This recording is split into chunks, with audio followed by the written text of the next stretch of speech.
I went to the bookstore. The morning passed in the usual way. Customers came and went that I recommended books that I sorted deliveries that I talked to Eleanor on the phone. She was happy at the coast. She said the ocean was good for her soul. She asked about the store. She asked about Grace. She asked about Mrs. Patterson. Same as always, I said. Good, Eleanor said. Some things should not change.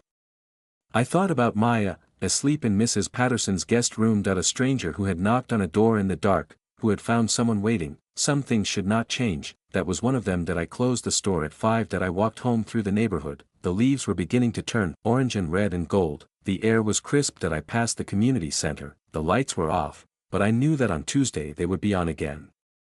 The circle would form again. The women would come again. That I turned onto my street. Mrs. Patterson's light was on. My light was on. Grace was home. That I could see her in the kitchen window. She was at the stove. She was making soup. That I walked up the porch steps. That I opened the door. The smell hit me first, leek and potato, but there was something else. Bread, fresh bread. You made bread too? I asked. Grace turned. She was flour dusted and proud. Pat came over, she said. She showed me how. She said if you are going to make soup for someone, you should make bread to go with it. I looked at the loaf on the counter. It was golden brown. It was lopsided. It was perfect. It looks wonderful, I said. Grace grinned. It tastes better than it looks, she said. I already tested it. She handed me a slice. It was warm. It was soft. It was good. It was better than good. It was made with care. It was made with love. We should take some to Maya, I said. Grace nodded. She was already reaching for a container. She filled it with soup. She wrapped the bread in a cloth. She put it all in a basket. She looked at me. Should we go now? She asked. I looked out the window. Mrs. Patterson's light was on. The guest room window was dark. Let her rest, I said. We can go in the morning. Grace set the basket on the counter. She looked at it for a moment, then she covered it with a dish towel. I will leave it here, she said, so it is ready. She went upstairs to do her homework. I sat in the living room. I looked at the basket on the counter. It was a small thing, soup and bread. But it was not small. It was everything. It was what Mrs. Patterson had given me. It was what I had given to Emma. It was what Grace was learning to give. It was the chain of people who had been in the dark and found a light. And who became lights for others. The next morning, Grace was up early. She was dressed before I came downstairs. She had the basket in her hands. Can we go now? She asked. I smiled. Let me get my shoes. We walked next door. The morning was bright. The air was cold. Grace knocked on Mrs. Patterson's door. It opened almost immediately. Mrs. Patterson stood in the doorway. She was fully dressed. She had been up for hours. Good morning, she said. Good morning, Grace said. She held up the basket. We made you soup and bread. For Maya. Mrs. Patterson took the basket. She looked inside. She looked at Grace. Her eyes were soft. This is beautiful, she said. She will be so grateful. She stepped back. Would you like to come in? Grace looked at me. I nodded. We went inside. Mrs. Patterson's house was small. It was tidy. It was filled with the things she had collected over a lifetime, photographs on the walls, books on the shelves. A quilt on the couch that she had made herself. The guest room door was closed. She is still sleeping, Mrs. Patterson said. She needed it. We sat in the kitchen. Mrs. Patterson made tea. She put the bread on a plate. She set the soup on the stove to warm. She told me her story last night, Mrs. Patterson said. She poured the tea. She married young. Too young. He was older. He told her she did not need anyone else. He told her he would take care of everything. She sat down across from us. He did not take care of anything. Except isolating her. Except controlling her. Except breaking her down until she did not know who she was anymore. Grace was very still. I reached for her hand under the table. Mrs. Patterson looked at us. She left 3 days ago with nothing but the clothes she was wearing, she said. She has been sleeping in her car. She heard about me from a woman at a gas station. A woman who had stayed in that room upstairs 20 years ago. Grace looked at the closed door. 20 years, she said. Mrs. Patterson nodded. Her name was Denise, she said. She came to me in the middle of the night. Her husband had thrown her out. She had 2 children. She stayed for 6 months. And then she got back on her feet. She got a job. She got an apartment. She raised those children. And now she is a grandmother.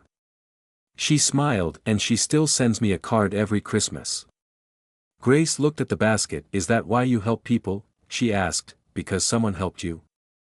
Mrs. Patterson thought about this. Yes, she said, and because helping is the only thing that makes sense. When you have been in the dark, you do not forget what it felt like. And you do not forget the hand that reached in to pull you out. She looked at me. So you keep your hand out. Always. Because you never know who is reaching for it.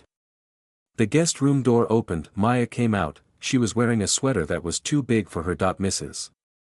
Patterson's sweater. Her hair was pulled back, her face was bare, she looked younger than 19. That she looked like a child. She stopped when she saw us. I am sorry, she said, I did not know you had guests. Mrs. Patterson stood up. These are not guests, she said, these are family. This is Sarah. And this is Grace. Maya looked at us, her eyes were wary, but there was something else there too. Hope, careful, fragile hope. Hi, she said. Grace stood up, she walked to the counter, she picked up the basket. We brought you soup, she said, and bread. My mom and I made it. Maya looked at the basket, she looked at Grace, she looked at me, her face crumpled, she pressed her hand to her mouth, she was trying not to cry. Grace did not hesitate, she set the basket on the table, she walked over to Maya, she took her hand. It is okay to cry, she said. My mom cried a lot when she was sad.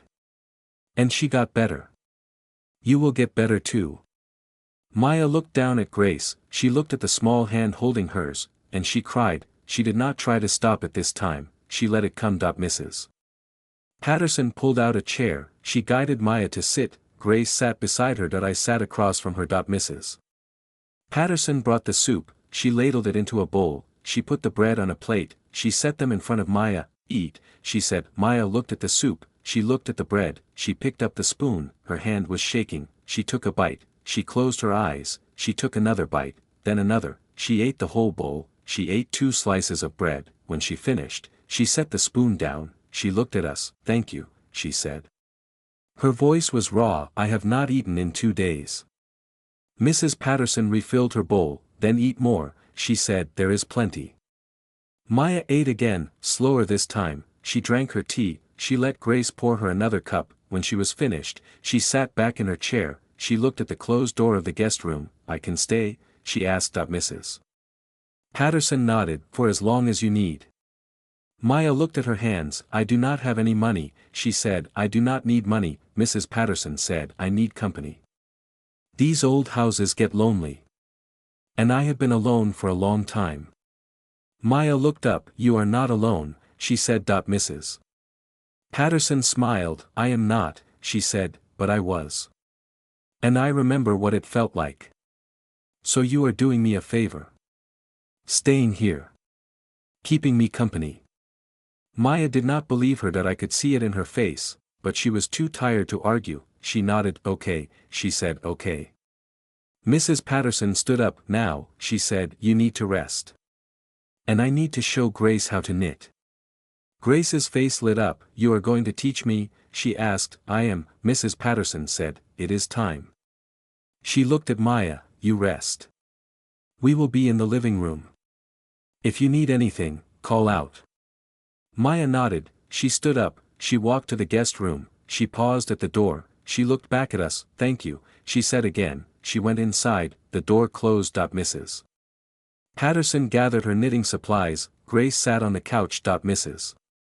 Patterson sat beside her, she showed her how to hold the needles, how to cast on, how to make the first stitch. Grace's tongue was between her teeth, her brow was furrowed, she was concentrating. I watched them, the woman who had saved me, the girl who had saved me, together on the couch, teaching and learning.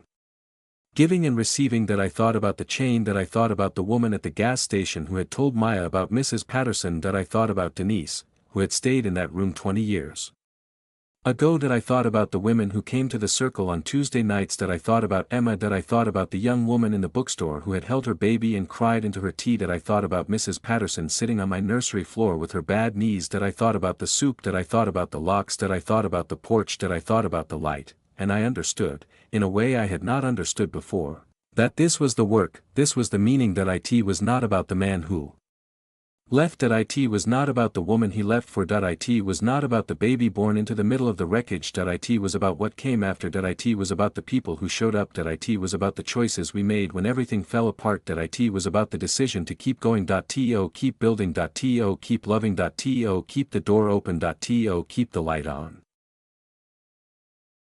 The weeks passed. Maya stayed. She slept in the guest room, she ate at Mrs. Patterson's table, she helped in the garden, she walked to the store, she started to sleep through the night, she started to smile, she started to talk about the future, small things at first. A job. A class. A plan. Mrs.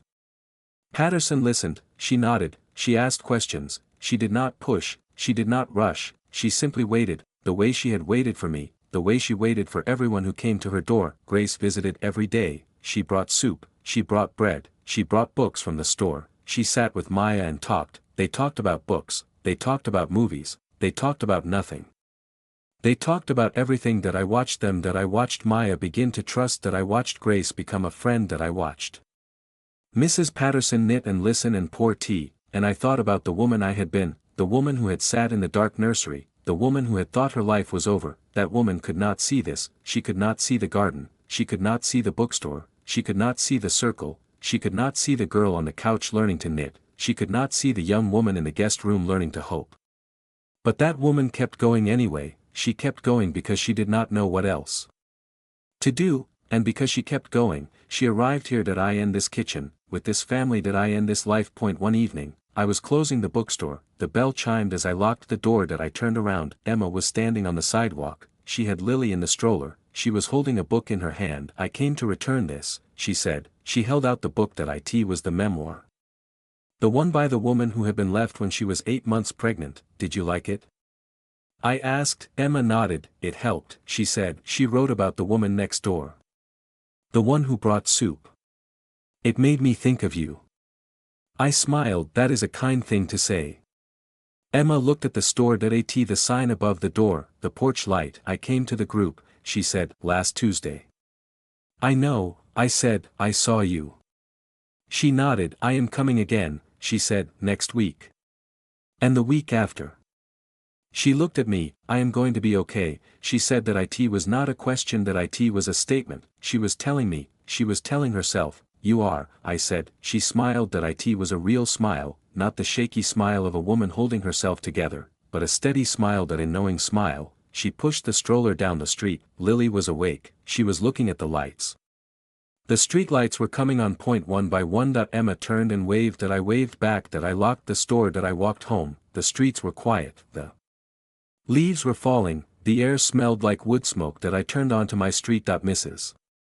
Patterson's light was on. My light was on. Maya was on the porch, she was sitting in the rocking chair, the one that had been in my nursery, the one Mrs. Patterson had rocked her own children in. Grace had brought it over last week, she said Maya needed somewhere to sit, she said everyone needed a rocking chair. Maya was rocking slowly, she had a book in her hands, she looked up when I approached. Hi, she said. Hi.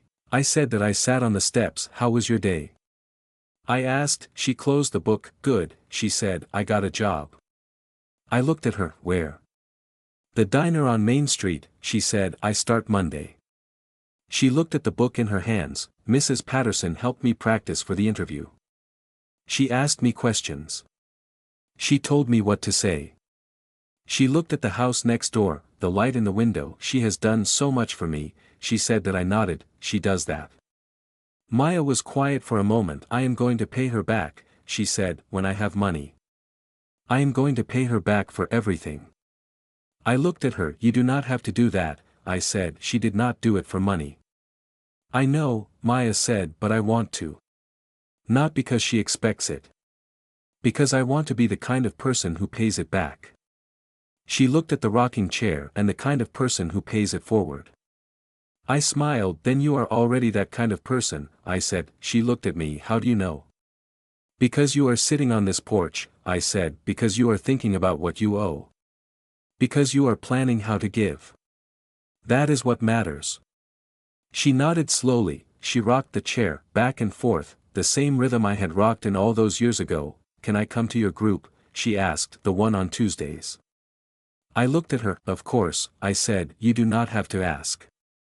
She looked at her hands. I do not know if I can talk, she said, not yet.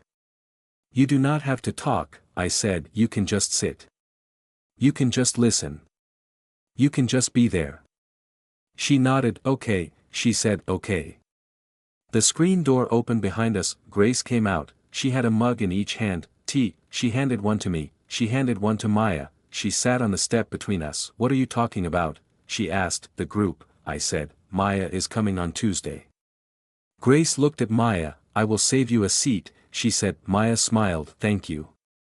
We sat on the porch, the three of us. The night was cool, the stars were bright. Mrs. Patterson's light glowed next door, the rocking chair creaked softly, and I thought about all the nights I had sat on this porch, the nights of waiting, the nights of crying, the nights of wondering if I would ever feel whole again, and now this night. A night of quiet. A night of peace. A night of sitting with people I loved. A night of watching a young woman learn to rock.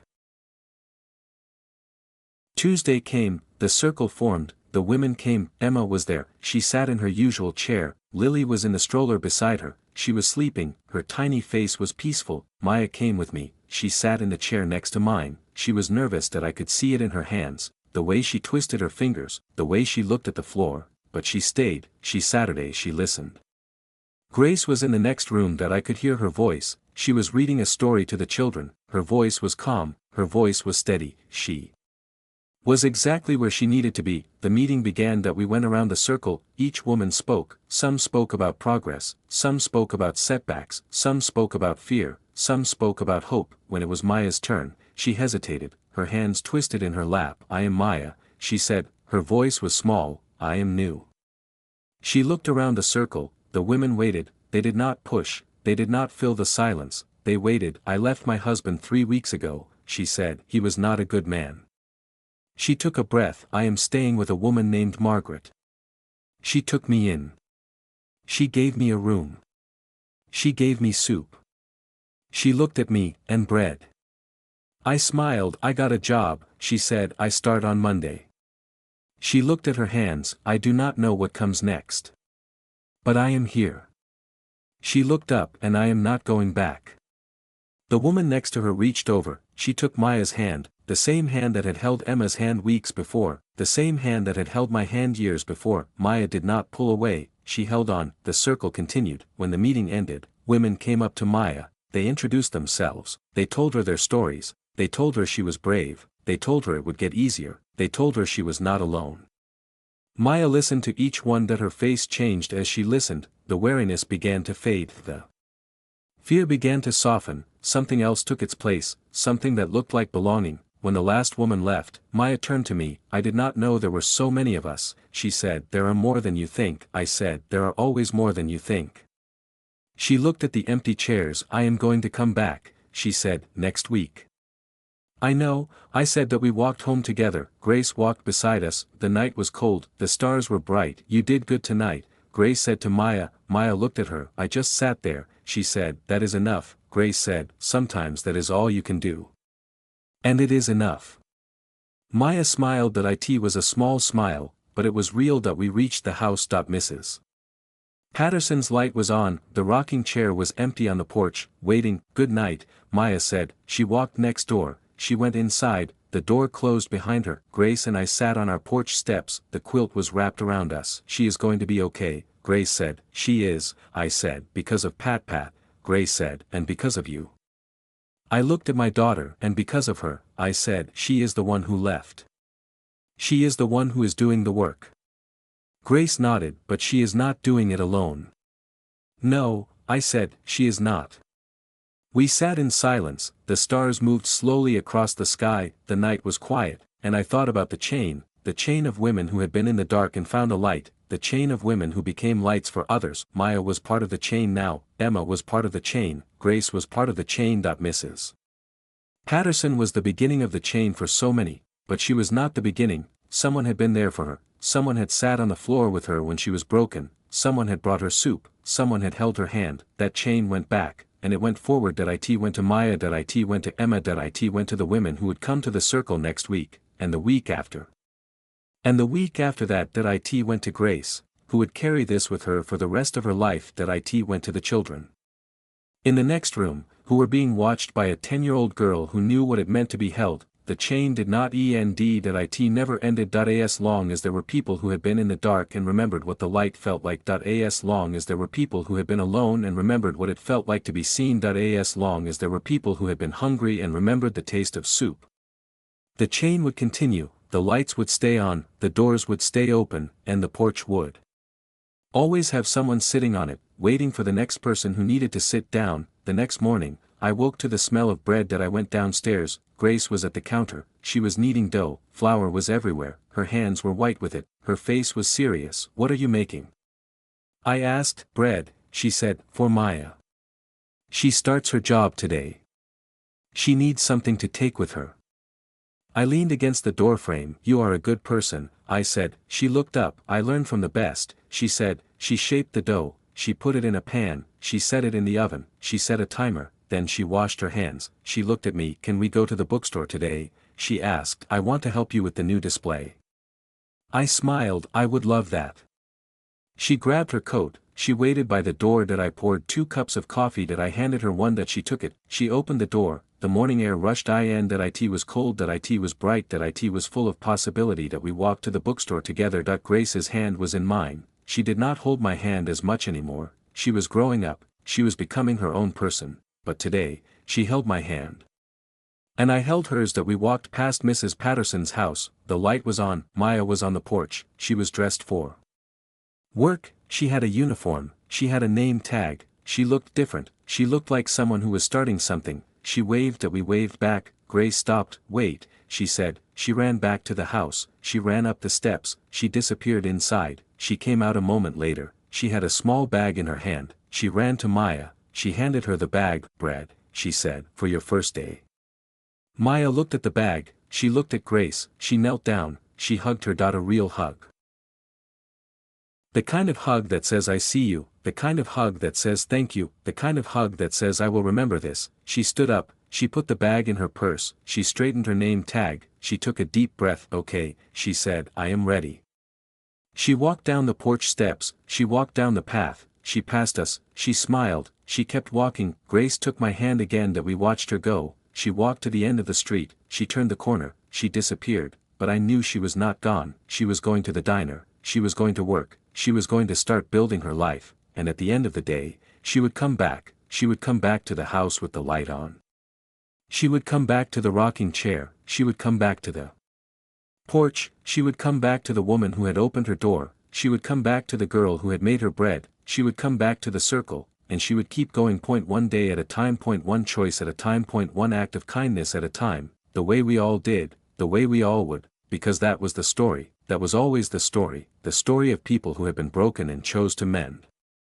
The story of people who had been alone and chose to reach out, the story of people who had been in the dark and chose to become lights. It was my story. It was Grace's story. It was Mrs. Patterson's story. It was Maya's story. It was Emma's story. It was the story of every woman who walked through the door of the community center on Tuesday nights. It was the story of every child who played in the next room while their mothers learned to hope again. It was the story of every neighbor who kept a light on, every friend who brought soup, every stranger who gave a name. It was the story of the chain that never broke, the chain that only grew, the chain that wrapped around the world and held it together. One person at a time. One act of kindness at a time. One moment of courage at a time, and it was not over. It would never be over, because as long as there was pain, there would be people who understood. As long as there was darkness, there would be people who remembered the light. As long as there was a door, there would be someone to open it. As long as there was a porch, there would be someone to sit on it. As long as there was a heart, there would be someone to hold it. That was the lesson, that was the hope, that was the love, and it was enough. It was always enough. It would always be enough. Grace and I walked to the bookstore. The sun was rising, the streets were waking up, people were opening their doors.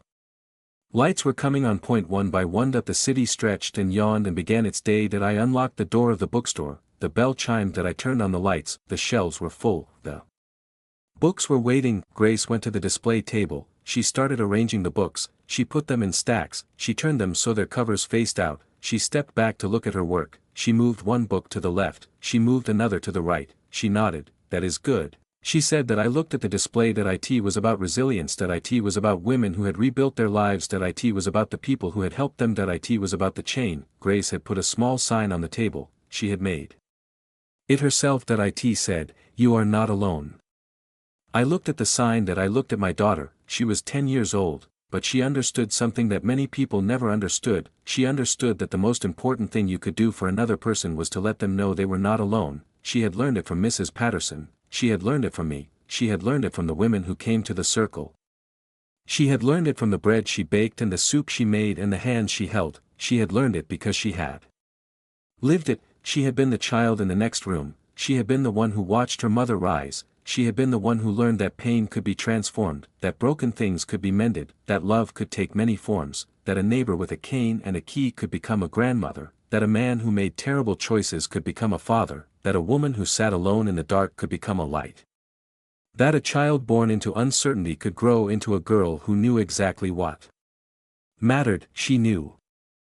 She had always known, and she would carry that knowledge with her for the rest of her life. She would carry it into her own future, into her own relationships, into her own hardships and her own joys. She would carry it and she would pass it on, because that was what we did, that was what we had always done, that was what we would always do. The day passed, customers came and went. Grace helped a young mother find a book for her son.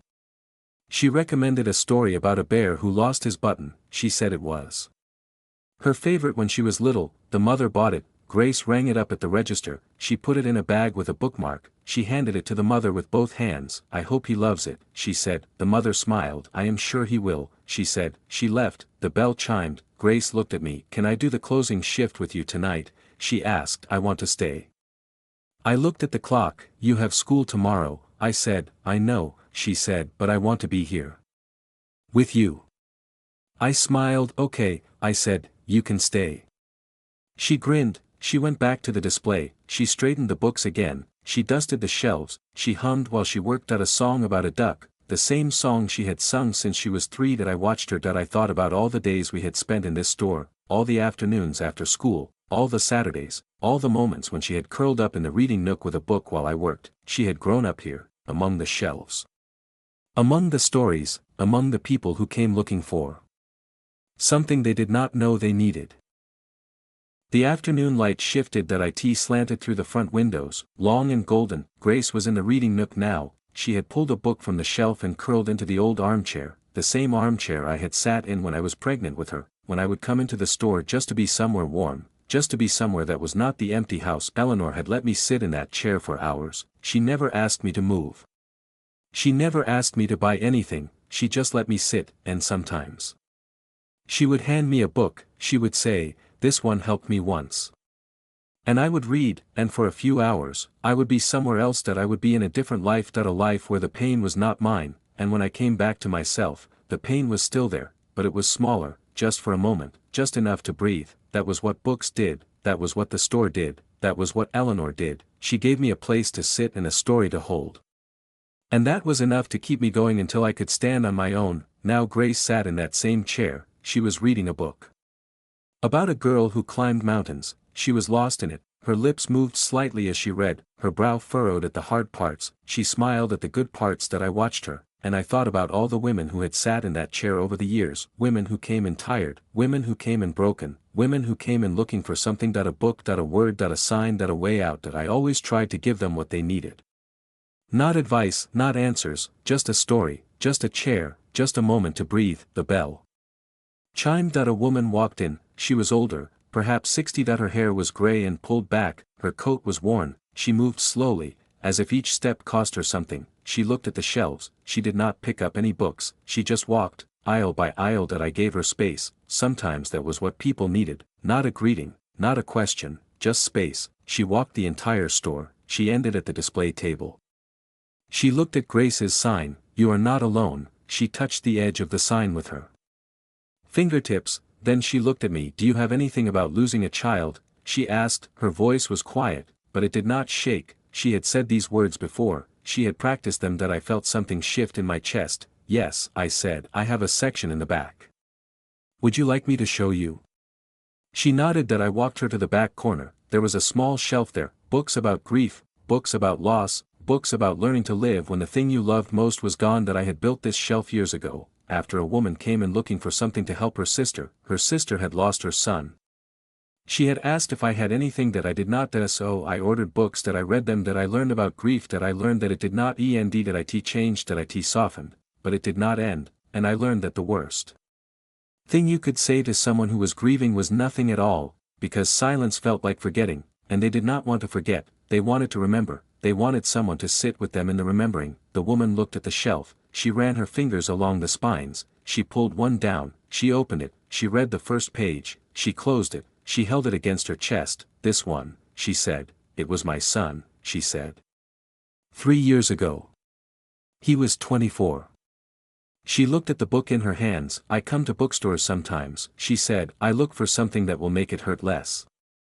I have not found it yet. I nodded. I do not think there is a book that can do that, I said. She looked at me. No, she said, I do not think so either. But I keep looking. She looked at the shelf again. It helps to look. I understood that I had done the same thing, not with books about grief, but with books about anything, anything that would take me somewhere else, anything that would let me put down the weight for a moment. Would you like to sit? I asked. I have a chair in the front. You can read for a while.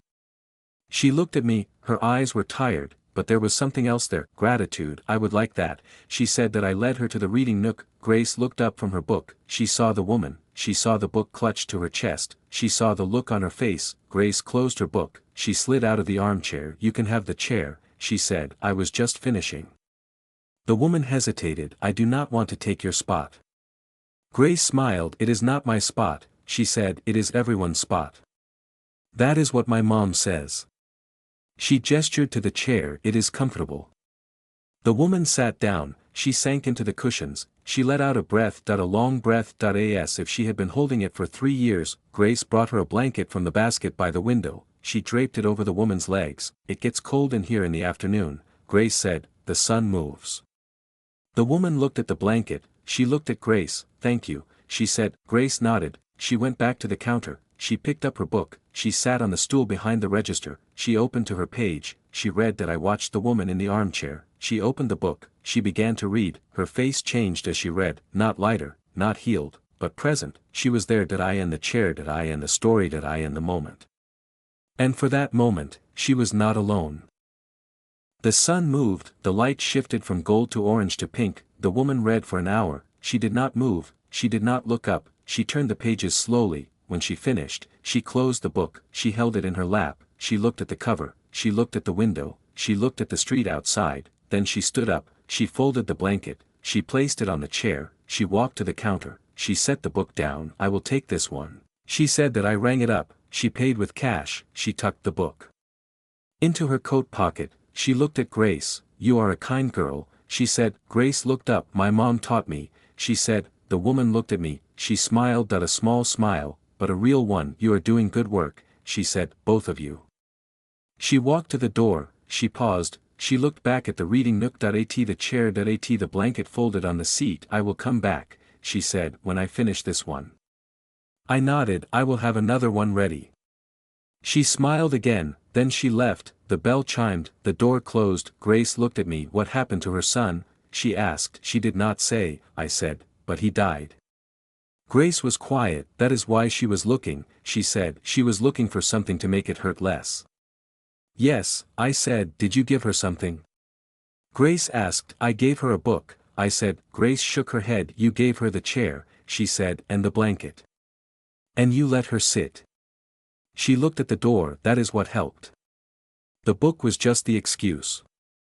I looked at my daughter. She was 10. But she saw things that people twice her age did not see. She saw the thing beneath the thing, the need beneath the request, the wound beneath the words. You are right, I said. She nodded. She went back to her book. I went back to the shelves, but I kept thinking about the woman, about her son, about the 3 years she had been carrying the weight, about the way she had walked through the store, aisle by aisle, looking for something she could not name, and then she had found it, not in a book, but in a chair. In a blanket. In a girl who gave up her seat without being asked. In a moment of being seen. That was what the store was for, that was what the porch was for, that was what the circle was for, not to fix anything, but to be a place where people could sit, where they could breathe.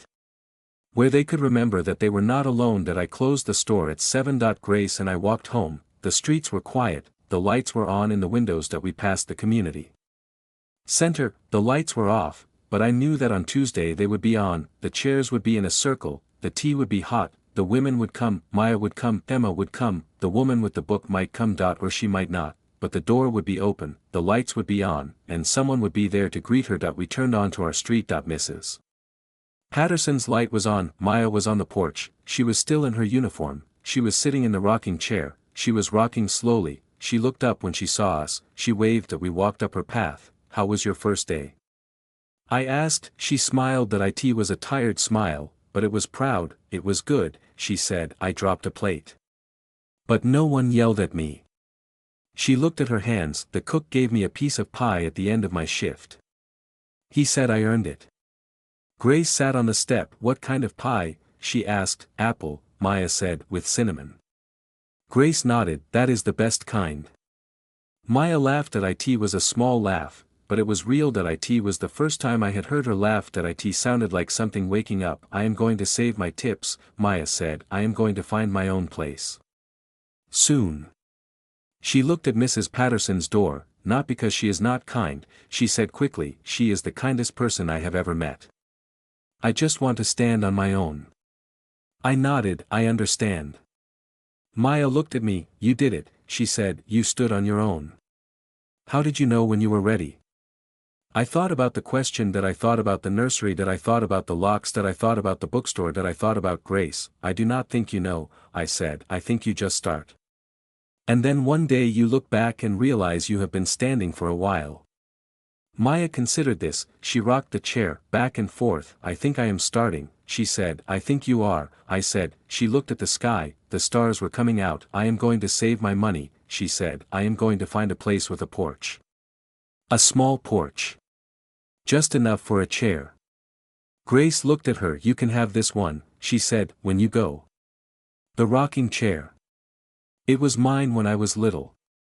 But I am too big for it now. Maya looked at the chair. She looked at Grace. I could not take your chair, she said. You are not taking it, Grace said. You are borrowing it. And when you do not need it anymore, you give it to someone else. That is what Pat says. Maya looked at the chair. She ran her hand along the arm. Okay, she said. I will borrow it. She smiled again, that small, waking smile. The weeks turned into months, the leaves fell, the first snow came, the bookstore was warm, the porch was cold, but we sat on it anyway, wrapped in quilts, drinking tea, watching the street. Maya worked at the diner, she saved her tips, she learned to make pie, she brought us slices on her days off, apple, pumpkin, pecan. She was getting stronger, her hands stopped shaking, her eyes were clearer. She laughed more often, she talked about the future, not in whispers, but in full sentences. She talked about getting her GED, she talked about community college, she talked about a small apartment with a porch. Mrs. Patterson listened, she nodded, she did not push, she did not rush, she simply waited, the way she had waited for me, the way she waited for everyone. I do not know how yet. But I am going to find someone who needs a door. And I am going to open mine. She looked at Mrs. Patterson. That is what you taught me. Mrs. Patterson was crying. She did not try to hide it, she let the tears fall. She reached across the table and took Maya's hand. That is all I ever wanted, she said, for you to stand. And for you to reach back. Maya squeezed her hand. They sat like that for a moment, the two of them, the woman who had opened her door, the woman who was learning to open hers. Grace leaned against me. I put my arm around her. The room was warm, the bread was gone, the pie was gone, but the feeling remained, the feeling of being held, the feeling of being seen, the feeling of being part of something that would not end. The next morning, Maya moved. It did not take long, she did not have much. A bag of clothes, the scarf Grace had made, the book she had been reading. A small box of things Mrs. Patterson had given her. A photograph of the three of us on the porch. A jar of Mrs. Patterson's homemade jam. A list of the women from the circle, names and phone numbers. In case she needed them. In case she forgot she was not alone. She put everything in the trunk of her car, the same car she had slept in, the same car that had been her home. Now it was taking her to her new home. She stood on the porch for a moment, she looked at the house, she looked at the rocking chair, She looked at the light in the window, she looked at Mrs. Patterson, she looked at me, she looked at Grace. I am ready, she said. She walked to her car, she got in, she started the engine, she rolled down the window, she looked at us one more time. I will be back on Tuesday, she said, for the circle. I will save you a seat, Grace said. Maya smiled, she drove away. That we watched her go, she turned at the end of the street, she disappeared around the corner, but I knew she was not gone. She was going to her apartment, she was going to put a chair by the window, she was going to unpack her bag, she was going to hang the scarf on a hook, she was going to open the jar of jam, she was going to call one of the women on the list. She was going to sit by the window and look out, and she was going to be okay. She was going to be more than okay. She was going to be herself, the self she was becoming, the self she had been learning to be. I in the room upstairs, I in the rocking chair, I in the circle, I in the kitchen where she learned to make bread. She was going to be Maya, and that was enough. The days after Maya left were quiet, but not empty. Mrs.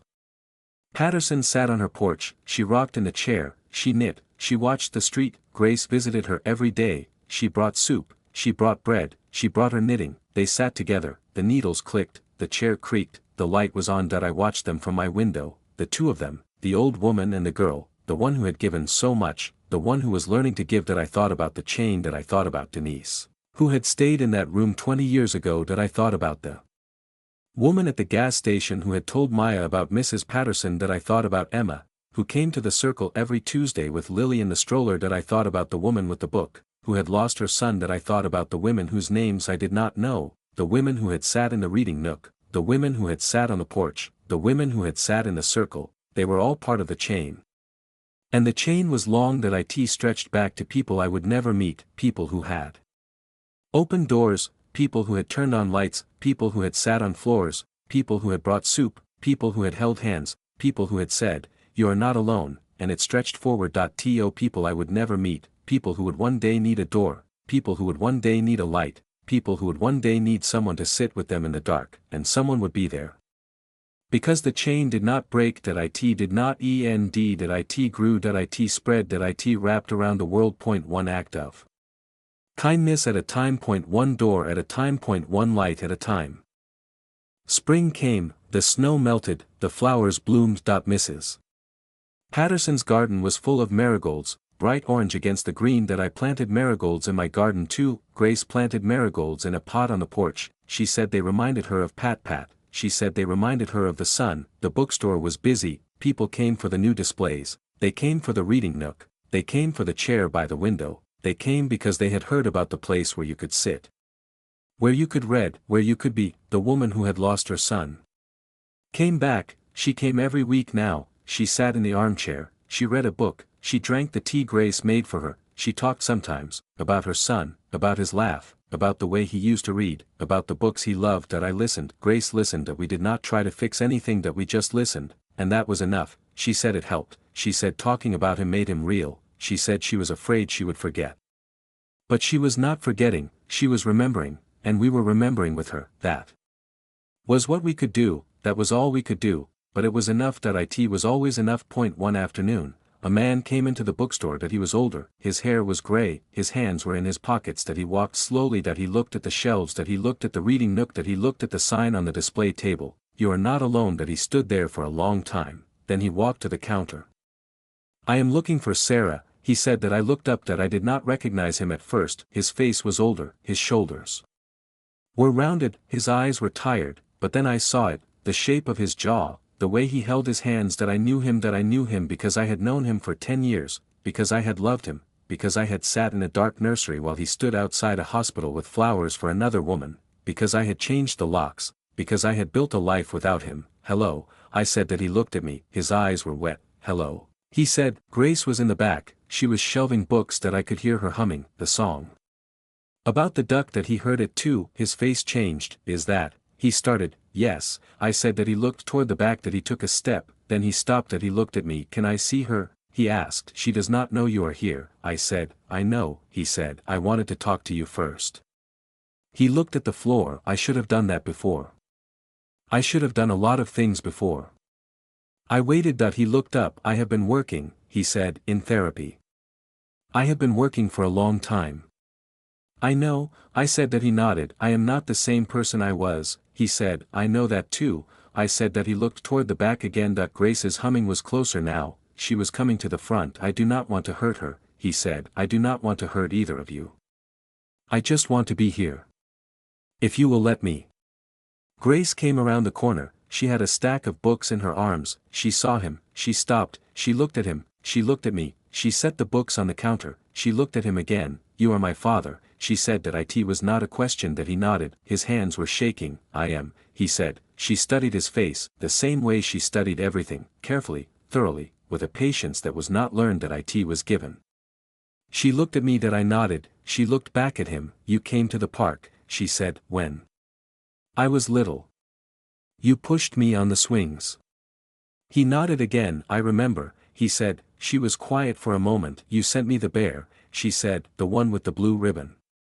Yes, he said. I still have it, she said. His face crumpled. That he pressed his hand to his mouth. That he did not make a sound, but the tears came. Grace watched him, she did not look away, she did not move toward him, but she did not move away either. She let him cry. When he stopped, he wiped his face with his sleeve. He looked at her. I am sorry, he said. I am sorry for everything.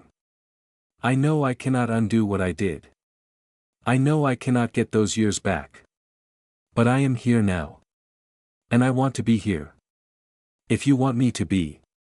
Grace looked at him for a long time, then she looked at me. That I saw the question in her eyes, not what should I do, but what do you think. That I did not answer. That I could not answer for her. This was her moment, her choice. She was 10 years old, but she had been waiting for this moment her whole life. She turned back to him. You hurt my mother, she said. That he nodded. I know. You left when she needed you, Grace said. I know, he said. You had another baby, Grace said, with another woman. He did not answer. That he just looked at her. I know about that too, Grace said. My mother told me. She told me everything.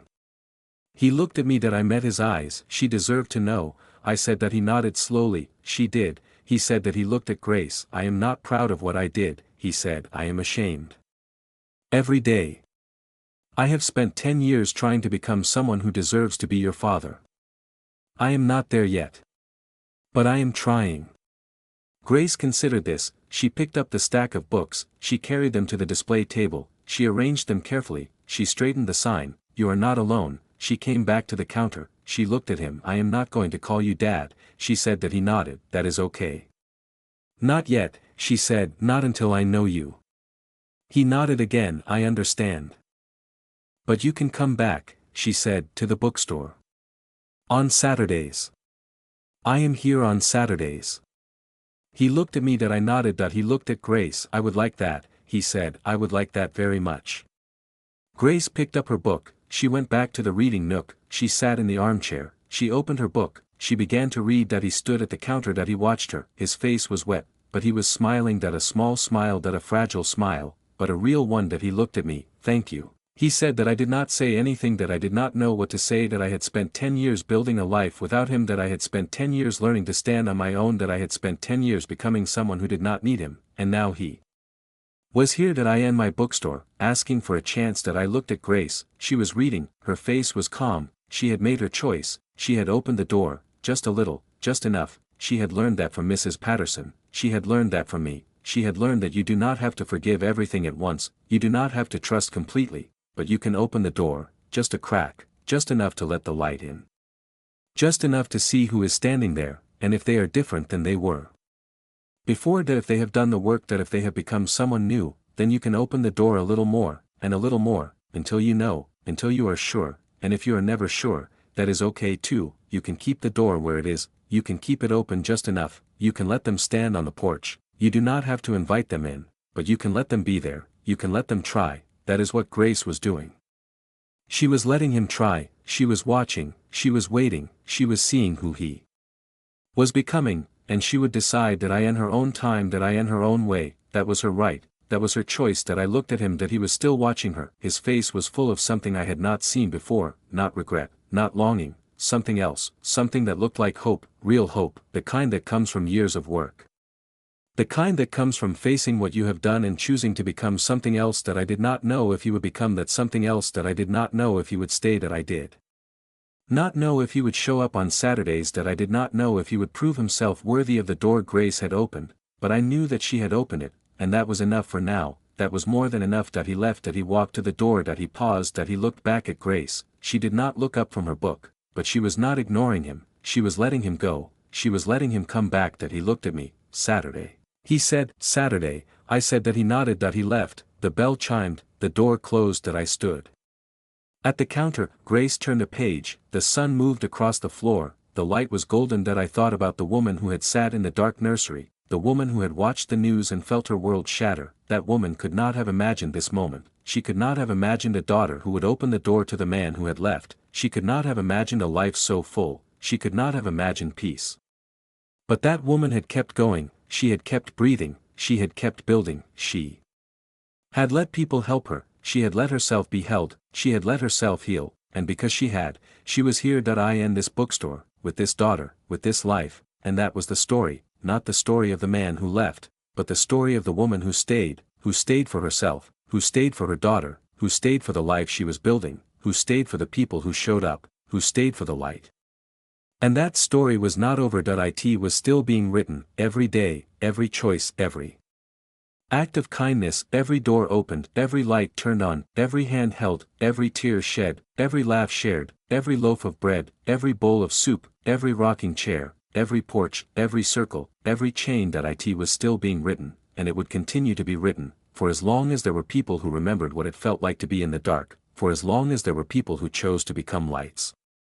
For as long as there were doors, for as long as there were porches, for as long as there was love, the story would continue, and it would never end. It would never end, because the chain did not end. It grew. It spread. It wrapped around the world, and somewhere, someone was sitting in the dark, and somewhere, someone was turning on a light, and somewhere, someone was walking toward it, and they would find a door, and the door would open, and they would not be alone, they would never be alone.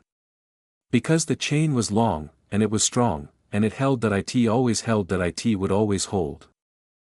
The years passed as years do, not in great sweeping gestures, but in small moments. A Saturday here. A loaf of bread there. A chair by a window. A light left on. He came on Saturdays, not every Saturday at first, but then more. He would arrive at the bookstore in the late morning. He would stand at the counter for a moment, as if waiting for permission. Grace would look up from her book or her homework or her knitting.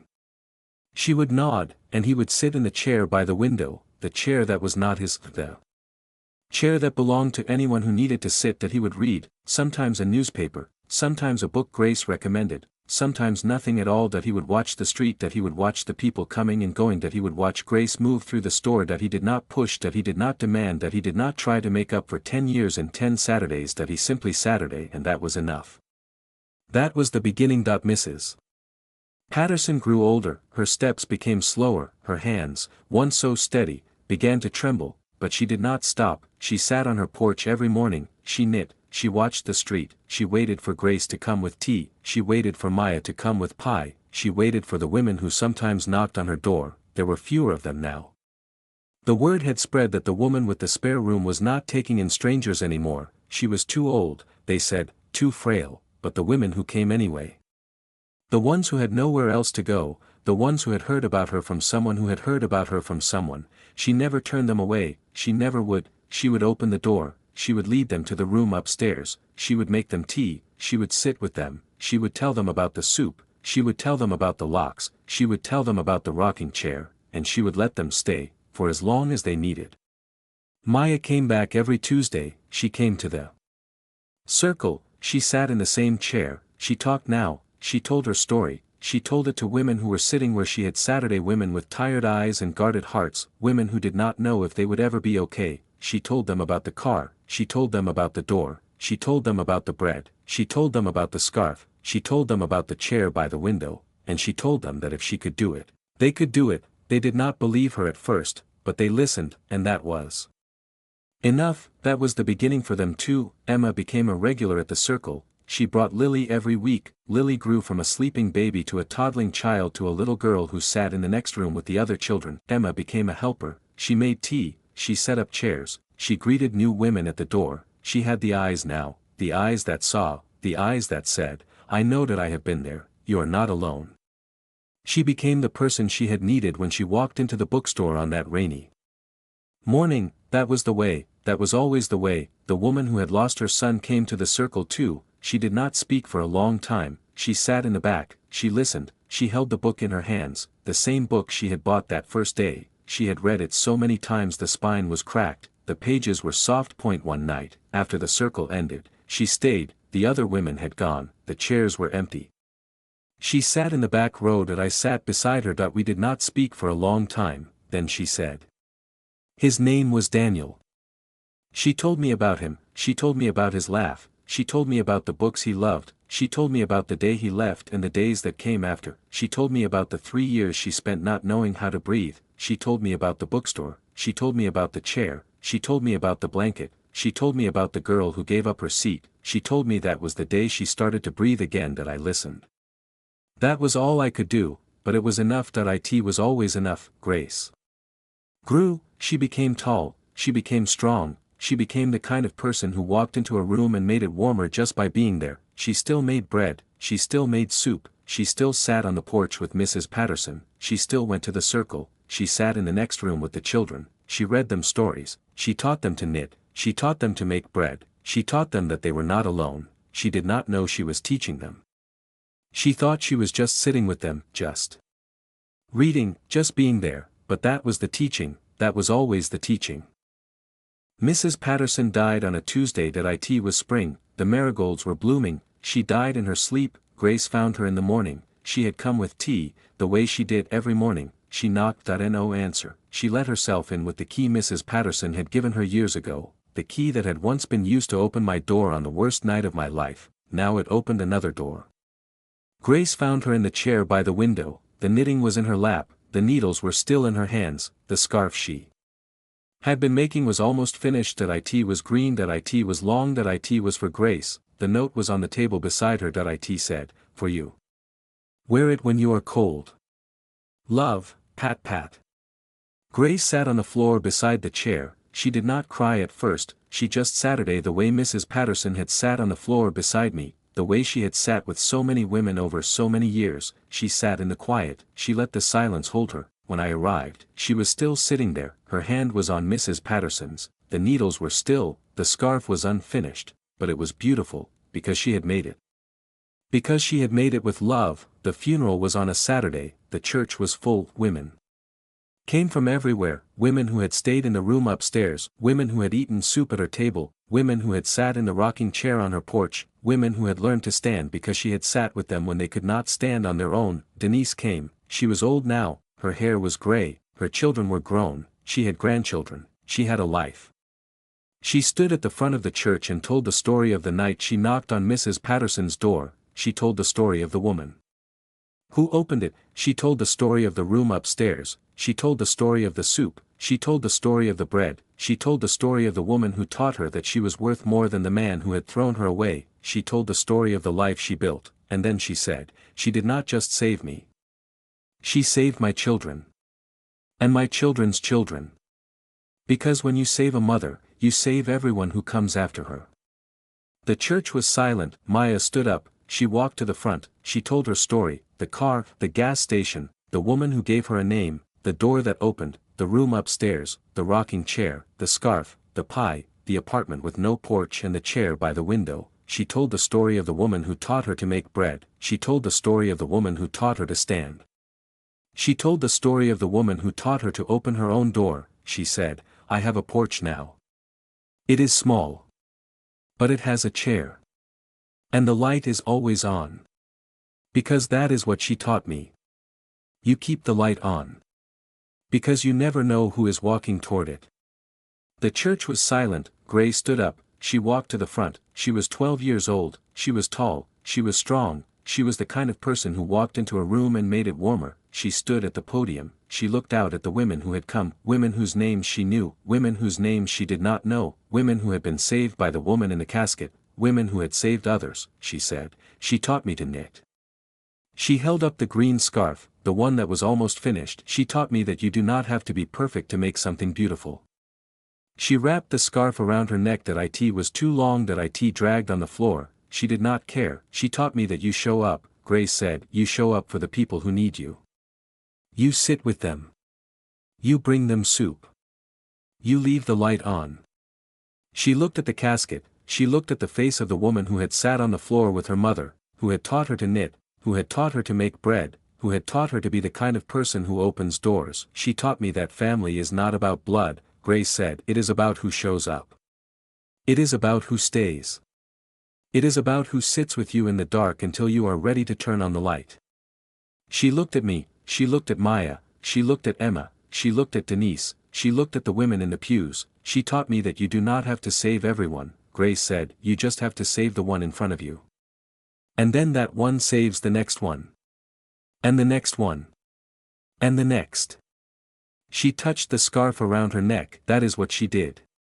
That is what she always did. She saved the one in front of her. She stepped back from the podium, she walked to the casket, she placed her hand on it, she stood there for a moment, then she walked back to me, she sat beside me, she leaned her head on my shoulder. The church was silent, then someone began to clap. One person, then another, then the whole church, clapping for the woman who had opened her door, who had kept her light on, who had saved the one in front of her, again and again and again. After the funeral, we went back to Mrs. Patterson's house that we sat on the porch. Grace, Maya, Emma, Denise, women whose names I did not know, women who had come to pay their respects, women who had come to remember that we sat in the rocking chairs, that we sat on the steps, that we sat on the floor, that we talked, that we laughed, that we cried, that we ate bread, that we drank tea, that we told stories. Stories about the woman who had saved us, stories about the soup, stories about the locks, stories about the room upstairs, stories about the light. When the sun went down, someone turned on the porch light. That it glowed yellow against the dark, that we sat in its light, that we did not want to leave, but one by one, we did. Women hugged, women promised to call, women promised to come back, women promised to keep their own lights on. Denise was the last to leave. She stood at the bottom of the steps, she looked up at the porch. The light, the rocking chairs. Grace, who was sitting in Mrs. Patterson's chair. You are her, Denise said. Grace looked at her. I am me, she said. Denise smiled. Yes, she said, you are. She walked away. The night swallowed her. Grace sat in the chair that I sat beside her. That we did not speak for a long time. Then Grace said, I am going to keep the room. I looked at her. The room upstairs, she said. I am going to keep it. For the women who need it. I looked at the house. That the light. That the door. You are 12, I said. She smiled. I know. But I can make soup.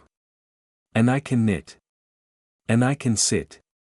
She looked at the street. Someone is always walking toward the light.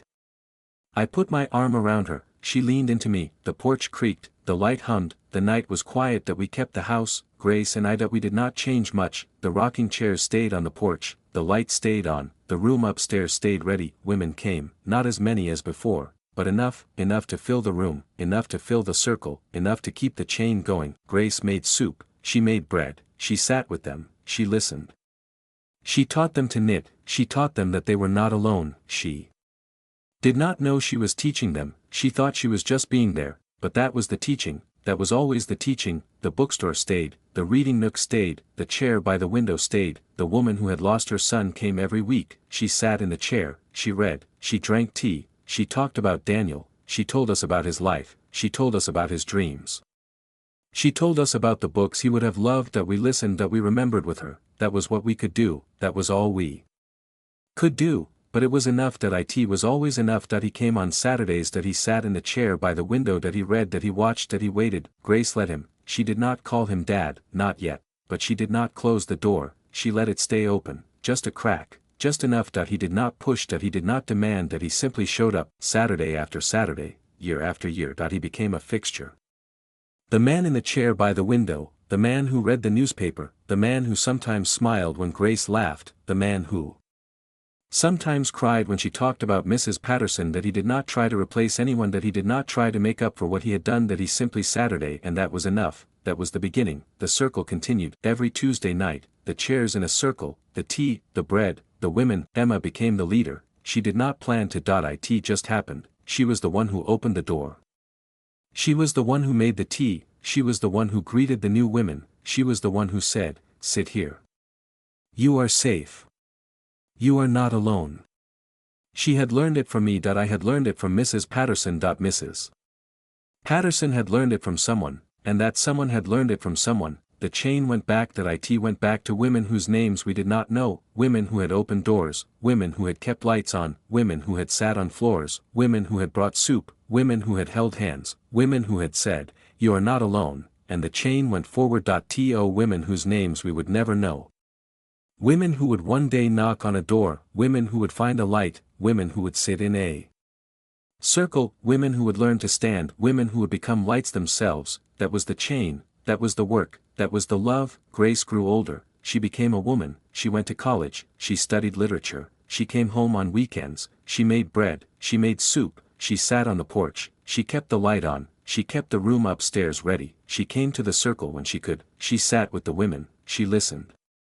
She remembered, she did not forget where she came from, she did not forget the woman who had sat on the floor with her mother, she did not forget the woman who had taught her to knit, she did not forget the woman who had taught her that family was not about blood, she did not forget the woman who had taught her to open doors, she did not forget the woman who had taught her to keep the light on. She carried her with her, the way we all carried her, the way we would always carry her. One night, many years later, I sat on the porch alone. Grace was at college, the house was quiet, the light was on. That I rocked in the chair, that I looked at the street, that I thought about the woman who had sat in this chair, who had rocked, who had waited, who had opened her door, who had saved so many women. That I thought about the night she sat on the floor of my nursery, the night she held me. The night she told me that a man's leaving does not define a woman's worth. That I thought about the soup, that I thought about the locks, that I thought about the bookstore, that I thought about the circle, that I thought about the chain, that I thought about the woman I had been, the woman who sat in the dark, the woman who thought her life was over. That woman could not see this porch, this light, this peace, but she kept going anyway. She kept going because she did not know what else to do, and because she kept going, she arrived here. On this porch, I end this chair, I end this life. A life she had built, a life she had chosen, a life that was hers. That I looked at the sky, the stars were bright, the night was quiet. That I thought about the woman who had taught me that you do not have to be strong all the time, you just have to keep going. One day at a time. One choice at a time. One act of kindness at a time. You just have to show up, for yourself, for the people who need you, for the people who showed up for you. You just have to keep the light on, because you never know who is walking toward it. The door opened behind me, Grace stepped out. She was home for the weekend. She was a woman now, tall, strong, kind. She sat beside me, she wrapped a quilt around us, the same quilt Mrs. Patterson had given us years ago, patchwork, bright colors, warm. What are you thinking about? She asked. That I looked at the street. About her, I said. About all of it. Grace nodded. That we sat in silence, the light glowed, the stars moved, the night was still. Mama, Grace said, yes. Do you think she knew? Knew what? What she meant to us. I thought about Mrs. Patterson. That I thought about the way she looked at Grace when she knit, the way she looked at me when I brought her soup, the way she looked at the women who came to her door. I think she knew, I said. I think that was why she did it. Not for the thanks. Not for the recognition. But because she knew what it meant. To be seen. To be held. To be saved. Grace was quiet for a moment. I want to be that for someone, she said. You already are, I said. She looked at me. I am. I smiled. You are the woman who makes the bread, I said. You are the woman who keeps the room ready. You are the woman who sits on the porch with the light on. You are her. She shook her head. I am me, she said. Yes, I said, you are. She leaned against me. That we sat together. The porch was quiet, the light was on, and somewhere, someone was walking toward it, someone who was lost, someone who was alone, someone who had been sitting in the dark, someone who needed a door to open, someone who needed a light to guide them, someone who needed a hand to hold, someone who needed to hear that they were not alone. And when they arrived, the light would be on, the door would be open. The chair would be waiting, the soup would be hot, the bread would be fresh, and someone would be there to say, sit here. You are safe. You are not alone. That was the chain, that was the work, that was the love, that was the story, the moral lesson. There is a moment in every life when the world falls away beneath your feet, when the person you trusted becomes a stranger, when the future you planned becomes a memory you cannot bear to hold. That I in that moment, you will feel alone, you will feel that no one has ever felt this way before, you will feel that the darkness will never lift. But this is not true. You are not alone. There are people in this world who have sat in the same dark, people who have felt the same weight, people who have learned, slowly and painfully, to stand again, and those people are waiting for you, they are sitting on porches, they are keeping lights on, they are leaving doors open, they are making soup, they are baking bread, they are knitting scarves, they are sitting in circles, they are waiting for you, not because they are saints, not because they are heroes, but because someone waited for them, someone sat with them, someone held them, someone told them that they were not alone, and they remembered what it felt like to be in the dark, they remembered the hand that reached in, and they keep their hands out, always, because you never know who is reaching for them. The lesson is this: you do not have to save the world, you do not have to fix everything, you do not have to be strong all the time, you just have to show up. You just have to sit with the person in front of you, you just have to listen, you just have to let them know they are not alone. That is enough, that is always enough, because when you show up for one person, that person will show up for another, and that person will show up for another, and the chain will grow, that it will spread, that it will wrap around the world, and one day, someone will show up for you, someone will sit with you in the dark, someone will bring you soup, someone will leave the light on, and you will remember. You will remember what it felt like to be held, and you will hold someone else. That is the work, that is the love, that is the story that never ends. So keep the light on, keep the door open, keep the chair by the window, keep the soup on the stove, keep the bread in the oven, keep the needles clicking, keep the circle turning, keep showing up, for yourself, for the people who need you, for the people who showed up for you, for the people who will show up because you showed up, for the chain, for the love, for the light. Because somewhere, someone is walking toward it, and they are tired, and they are scared, and they do not know if they can make it, but they see the light, and they keep walking, and when they arrive, you will be there, you will open the door, you will say, "Sit here. You are safe. You are not alone." And they will sit, and they will rest, and they will breathe, and they will learn to stand, and one day, they will open their own door, they will turn on their own light, they will sit on their own porch, and they will wait, because they know that someone is always walking toward the light, and that is the story that never ends, that is the story we are all writing together. One door at a time, one light at a time, one heart at a time, and it is beautiful. It is so beautiful. ****. Thank you for listening to this heartfelt story. ****. If it moved you, share it, comment below, and let someone know. ****. You are never alone.